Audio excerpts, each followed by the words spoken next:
বন্ধুরা, কেমন আছো? আশা করছি সবাই খুব ভালো আছো। আমি ভালো আছি। মা এসেছে, আনন্দে থাকারই কথা। আর এটা হচ্ছে সেকেন্ড পার্ট। পুরো ভিডিওটা দিলে অনেকটা বড় হচ্ছে, তোমরা দেখতে চাইবে না। তো যারা আমার প্রথম ভিডিওটা দেখছো তারা তো অবশ্যই জানবে যে এখানে কতটা ফুল ফল সব কিছু দিয়ে সাজানো ছিল।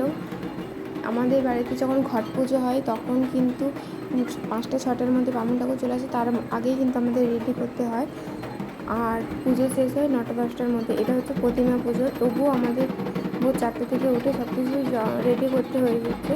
তবুও কিন্তু পুজো করতে বামুন ঠাকুর এসেছিলো 9টা-10টা থেকে, পুজো প্রায় শেষ হতে 5:30-6টা বেজে গেছিলো। তারপরে কিন্তু সন্ধ্যা হয়েই আসছিলো। ওইখানে সব কিছু পরিষ্কার করে আবার সন্ধ্যা আরতির জন্য জোগাড় করা হয়েছে। সন্ধ্যা আরতি এই তো হয়ে গেল। তারপরের দিন মাকে বিদায় দেওয়ার পালা। সেই মাকে বিসর্জনের ওই ভিডিওটা তখন করা হয়নি। আর এই যে আমাদের মাকে বিসর্জন দেওয়ার পর এই যে আমি মাকে আলতা সিঁদুর পরিয়ে নিচ্ছি।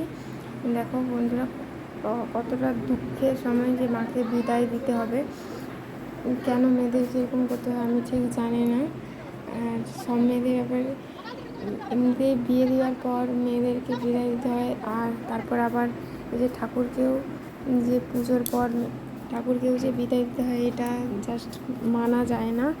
আর দেখো এখানে সবাই মিলে ঠাকুর মাকে তুলে নিয়ে যাচ্ছে।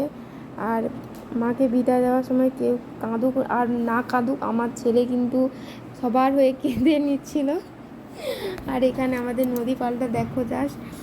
আর চারদিকে বাঁশবাগানে ভর্তি। আমাদের বাড়ি যারা দেখোনি তারা এই যে দেখে নাও, চারদিকে বাঁশবাগান। তারপর বাঁশবাগান থেকে পেরিয়ে এসে নদী ঘাটের দিকে নেমে যাচ্ছে, দিয়ে এবার মাকে জলে ভাসিয়ে দেবে।